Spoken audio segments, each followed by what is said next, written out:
বিবেচি রামজি আইন বিকশিত ভারতের রোড ম্যাপ, কিন্তু তা নিয়ে বিভ্রান্তি ছড়াচ্ছে বিরোধীরা। বক্তা কেন্দ্রীয় কৃষি মন্ত্রী শিবরাজ সিং চৌহান।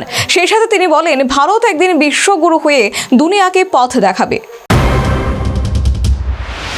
বিবেচি রামজি আইন ইস্যুতে সরগরম দেশীয় রাজনীতি।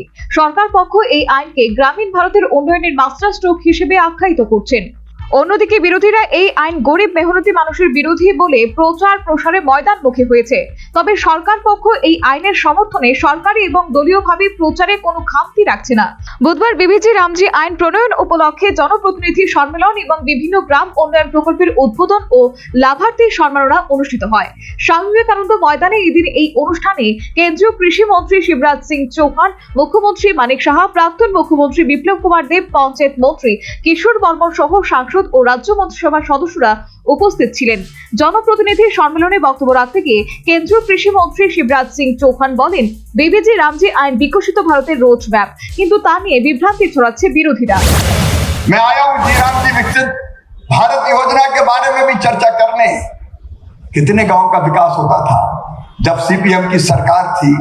मेरे बहनों और भाइयों, आज जब मैं आपके बीच आया हूं तो आपको विश्वास दिलाने आया हूं प्रधानमंत्री नरेंद्र मोदी जी की तरफ से, जी विकसित भारत जी राम जी जो नया कानून आया है, ये विकसित भारत का संपूर्ण रोड मैप है, संपूर्ण रोड मैप। इसके बारे में कई तरह के दुष्प्रचार किए जा रहे हैं। और गरीबों का रोजगार छिन जाएगा, गांव का विकास नहीं होगा, इसमें जो मैट्स है, रोजगार सहायक है, उनका काम धंधा छिन जाएगा। अभी डॉक्टर साहब आपको विस्तार से बता रहे थे और मैं बंगाली का एक एक शब्द समझ रहा था। সেই সাথে তিনি বলেন, ভারত বিশ্বগুরু হয়ে দুনিয়াকে পথ দেখাবে, আর এর নেতৃত্ব দিচ্ছেন প্রধানমন্ত্রী নরেন্দ্র মোদী। प्रधानमंत्री श्रीमान नरेंद्र मोदी जी के नेतृत्व में एक वैभवशाली भारत, एक गौरवशाली भारत, एक संपन्न भारत, एक समृद्ध भारत, एक शक्तिशाली भारत का निर्माण हो रहा है।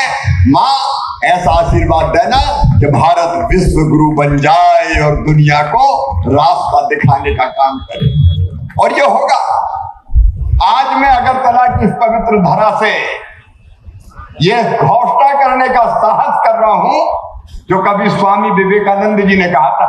100-125 साल पहले स्वामी जी ने कहा था, सुदीर्घ रजनी समाप्त हुई जान पड़ती है, महानिशा का अंत निकट है।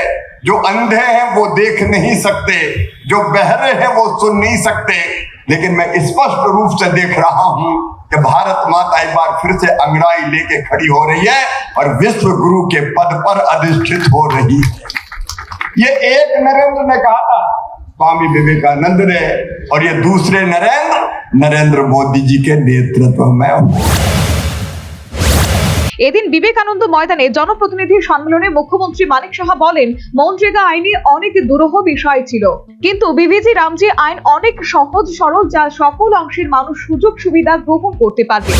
এখানে আমরা সবাই জানি যে 100 দিনের যে ব্যবস্থা ছিল, 100 দিনের কর্মসংস্থানের নিশ্চয়তা দেওয়া হয়েছিল, সেই জায়গায় সেখান থেকে বাড়িয়ে আজকে 125 দিনের করা হয়েছে। এতে করে আমাদের গ্রামীণ যারা জনজাতি গোষ্ঠী আছে, জনগোষ্ঠী আছে, সবার কিন্তু লাভ হবে। শুধু জনজাতি না, জনজাতি গোষ্ঠী, জনজাতি জাতি, মণিপুরী এবং সংখ্যালঘু সবার জন্য কিন্তু সেটা অত্যন্ত গুরুত্বপূর্ণ, এবং এটার একটা পরিবর্তন, তার স্বাদ কিন্তু আপনারা পাবেন এবং আমরা সবাই পাবো। বেকার ভাতার অধিকার, এখানে পূর্ববর্তী আইন অর্থাৎ MGNREGAর অধীনে বিভিন্ন শর্ত কিন্তু সেখানে ছিল, এবং তাতে করে বেকার ভাতা যেটা দেওয়া হতো সেটা অসম্ভব ছিল। কিন্তু এই আইনের কারণে আজকে কিন্তু এই বিধিনিষেধ কিন্তু প্রত্যাহার করা হয়েছে। এখন কাজের দাবি জানানোর পর সেখানে কর্মসংস্থানের প্রদান যদি না করা হয়, তার জন্য অটোমেটিক্যালি স্বয়ংক্রিয়ভাবে বেকার ভাতা প্রদানযোগ্য হবে। এর ফলে কর্মসংস্থানের অধিকার, আপনার যে রাইট, সেটা কিন্তু বাস্তব রিয়ালিটি হবে এবং কার্যকরভাবে এটা আইন হিসাবে সেটা কিন্তু প্রতিষ্ঠিত। এদিন কেন্দ্রীয় কৃষি মন্ত্রীর হাত ধরে বিভিন্ন গ্রাম উন্নয়ন প্রকল্পের উদ্বোধন হয়।